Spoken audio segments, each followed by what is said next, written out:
కవిత ఇంకా తాడోపేడ తేల్చేసుకున్నట్టుగానే చెప్తున్నారు. కాంగ్రెస్ పార్టీ అధిష్టానంతో కూడా మధ్యవర్తుల ద్వారా సంప్రదింపులు జరిపారని చెప్పి ఆ మేరకు వార్తలు వస్తున్నాయి. దాన్ని పూర్తి స్థాయిలో ఖండించేటటువంటి వాతావరణము అటు బీఆర్ఎస్ వర్గాల్లో కానీ కవితకు సంబంధించినటువంటి సన్నిహితుల్లో కానీ కనిపించడం లేదు. ఏదో మధ్య మార్గంలో ఆమె అయితే అటు బీజేపీకి వెళ్ళలేక ఇటేమో బీఆర్ఎస్లో ఇమడలేక తన సొంత అస్తిత్వ ముద్రతోటి కాంగ్రెస్ పార్టీలో చేరడమే ఒక సానుకూలమైనటువంటి రాజకీయ భవిష్యత్తుకి దోహదం చేస్తుందనే అంచనంతో గడిచినటువంటి నెల రోజులుగా ఆమె ప్రయత్నాలు చేసుకుంటున్నారంటూ బీఆర్ఎస్ లో ఉండేటటువంటి ఒక వర్గం చెబుతుంది. అయితే కవిత కాంగ్రెస్ ప్రవేశానికి ప్రధానమైనటువంటి ఆటంకంగా ముఖ్యమంత్రి రేవంత్ రెడ్డి నిలుస్తున్నారు అంటూ బీఆర్ఎస్ వర్గాలు ప్రత్యేకించి కవితకు సన్నిహితులు చెప్తున్నారు. ఎందుకంటే రేవంత్ రెడ్డి అయినా కవిత అయినా కాంగ్రెస్ పార్టీ అధిష్టానానికి ఎవరైనా ఒకటే. ఎందుకంటే రాష్ట్రంలో తమ పార్టీ అధికారంలో ఉండాలి అని మాత్రమే కాంగ్రెస్ అధిష్టానం కోరుకుంటుంది తప్ప ఇక్కడ ఎవరు ఉంటున్నారు, ఇక్కడ ఉండేటటువంటి నాయకులు అనే అంశంతో ఆ పార్టీ అధిష్టానానికి పెద్దగా ఏమి సంబంధం ఉండదు.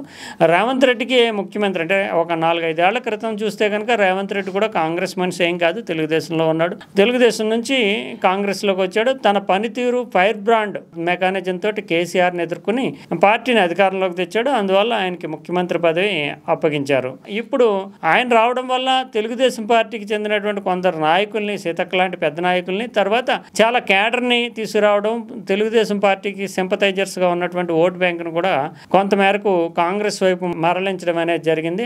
ఆ అడ్వాంటేజ్ కాంగ్రెస్కి లభించింది అని హైకమాండ్ ఒక అంచనా వేసుకుంటూ వస్తుంది. అందువల్ల రేవంత్ రెడ్డి వల్ల ఆ పార్టీకి కొంతమేరకు ప్రయోజనం చేకూరింది. ఇప్పుడు కవితను కూడా తీసుకోవడానికి కాంగ్రెస్ అధిష్టానం సానుకూలంగానే ఉంది అని చెప్తున్నారు. ఎందుకంటే కవిత ద్వారా అంటే ఉద్యమంలో, తెలంగాణ ఉద్యమంలో కీలకమైనటువంటి పాత్ర పోషించినటువంటి కవిత రంగప్రవేశం చేస్తే ఏ రకంగా అయితే తెలుగుదేశం నుంచి కొంత ఓట్ బ్యాంక్ని, ఆ పార్టీ నాయకత్వాన్ని రేవంత్ రెడ్డి తీసుకురాగలిగారో, బీఆర్ఎస్ నుంచి కొంత నాయకత్వాన్ని, బీఆర్ఎస్లో ఉండేటటువంటి ఒక 10-12% ఓటింగ్ని కూడా కవిత తన వంతు తీసుకురాగలుగుతుంది. అందువల్ల బీఆర్ఎస్ పూర్తి స్థాయిలో అంటే ఇది ఒక రకంగా చెప్పాలంటే స్వీట్ రివెంజ్. ఎందుకంటే టిట్ ఫర్ టాట్ అన్నట్టుగా రాష్ట్రాన్ని ఇస్తే కనుక, రాష్ట్ర విభజన చేస్తే కనుక టీఆర్ఎస్ని కాంగ్రెస్లో కలిపేస్తానంటూ చాలా కాలం పాటు కేసీఆర్ ప్రచారం చేశారు. అధిష్టానం వద్ద ఆ ప్రతిపాదనను కూడా పెట్టారు. కానీ తీరా రాష్ట్ర విభజన జరిగిన తర్వాత టీఆర్ఎస్గానే ఉంచుతూ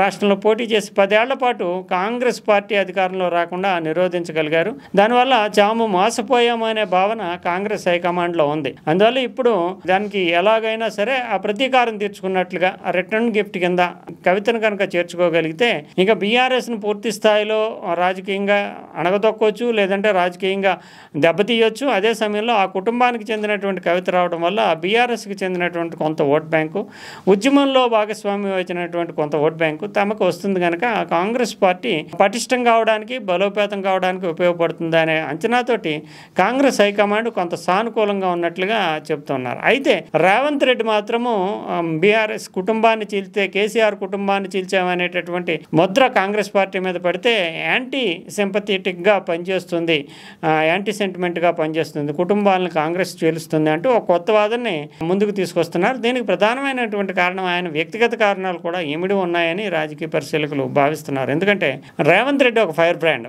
ఆయన చాలా అగ్రెసివ్గా ఎటువంటి కేసులు వచ్చినా ప్రభుత్వాలకు వ్యతిరేకంగా కానీ, ప్రత్యర్థులకు వ్యతిరేకంగా కానీ పోరాడడంలో ఏ రకంగానూ వెనుదీయడు. అందువల్ల న్యూ వేవ్ ఆఫ్ పాలిటిక్స్ని ప్రవేశపెట్టినటువంటి వ్యక్తిగా తెలంగాణలో రేవంత్ రెడ్డిని చూడాలి. ఎందుకంటే బలమైనటువంటి కేసీఆర్ని, బీఆర్ఎస్ని ఎదుర్కొంటూ అటు బీజేపీని కూడా ఎదుర్కొంటూ ఆయన కాంగ్రెస్ పార్టీని అధికారంలో తేవడానికి తన వంతు ప్రయత్నం చేయడం అనేది ఆ కొత్త రకం పాలిటిక్స్. అంటే ఏదైనా సరే తేల్చుకోవాలనేటటువంటి పాలిటిక్స్ తోటి ఆ రేవంత్ రెడ్డి ఒక ఫైర్ బ్రాండ్గా ముద్రపడి కాంగ్రెస్లో మిగిలినటువంటి 10 ఏళ్ల నుంచి ప్రయత్నం చేసి కాంగ్రెస్ నాయకులు విఫలమయ్యారు, కానీ రేవంత్ రెడ్డి సక్సెస్ అయ్యాడు. ఇదే కాంగ్రెస్ పార్టీలో అతనికి పెద్ద మార్కులు వేపడడానికి, ముఖ్యమంత్రి పీఠంపై కూర్చోబెట్టడానికి కారణమైంది. అదే రకంగా కేసీఆర్ని ఎదిరించడానికి కానీ, బీఆర్ఎస్ నుంచి బయటికి రావడానికి కానీ హరీష్ రావు లాంటి వాళ్ళే కేసీఆర్ ఎవరు నిర్ణయిస్తే వాళ్ళ కింద పనిచేస్తామని చెప్తుంటే, మా కేసీఆర్ తప్ప మిగిలిన వాళ్ళు ఎవరైనా నేను పనిచేయను అని చెప్పడమే కాకుండా బీజేపీలో కలిపెడుతున్నారు బీఆర్ఎస్ని అంటూ ఒక తీవ్రమైనటువంటి ఆరోపణ చేయడము, తన అన్న వర్కింగ్ ప్రెసిడెంట్ అయినటువంటి తన అన్న మీదే ఇతను పనిచేయడు, పనికిరాడు అన్న తరహాలో వ్యాఖ్యలు చేయడము, ఉద్యమానికి అంటే ఇప్పుడు కేసీఆర్ మీద నోటీసులు ఇచ్చినా కూడా ఏమీ పట్టించుకోవట్లేదంటూ ఆ అసంతృప్తిని ఆవేదన వ్యక్తం చేయడం ఇవన్నీ చూస్తుంటే కనుక ఆమె ఒక రకంగా ఫైర్ బ్రాండే. ఆమె తనే ప్రకటించుకున్నట్టుగా తాను రౌడీని, నేను కేసీఆర్ లాంటి మంచిదాన్ని కాదని చెప్పుకున్నట్లుగా ఆమెకు ఉండేటటువంటి ముద్ర ఫైర్ బ్రాండ్. అందువల్ల రేవంత్ రెడ్డి అంటే ఒకే వారిలో 2 కత్తులు ఇముడతాయా అంటే అది కష్టం. అందువల్ల రేవంత్ రెడ్డిని ఎలాగైతే ముఖ్యమంత్రి పీఠం మీద కూర్చోబెట్టారో ఇప్పుడు కవితకు కూడా జాతీయ స్థాయిలో హైకమాండ్ని ఇన్ఫ్లుయెన్స్ చేయగలిగినంతటి వాగ్దాటి, ఆలోచన ద్వారా ప్లానింగ్ ఉన్నాయి. అందులోని తెలంగాణలో బీఆర్ఎస్ ఫస్ట్ ఫ్యామిలీ నుంచి వచ్చినటువంటి మహిళ, ఈమెకు ఉండేటటువంటి సెపరేట్ ఎంటిటీ కూడా తెలంగాణ జాగృతి, మహిళా ప్రాతినిధ్యం ఇవన్నీ కూడా ఉన్నాయి. బీజేపీ మీద కూడా ఆమె పోరాటం చేస్తున్నారు కేసులు రీత్యా. వీటన్నిటి నేపథ్యంలో కాంగ్రెస్ పార్టీకి ఒక పొలిటికల్ టూల్గా, రాజకీయ ఆయుధంగా కవిత ఉపయోగపడుతుంది.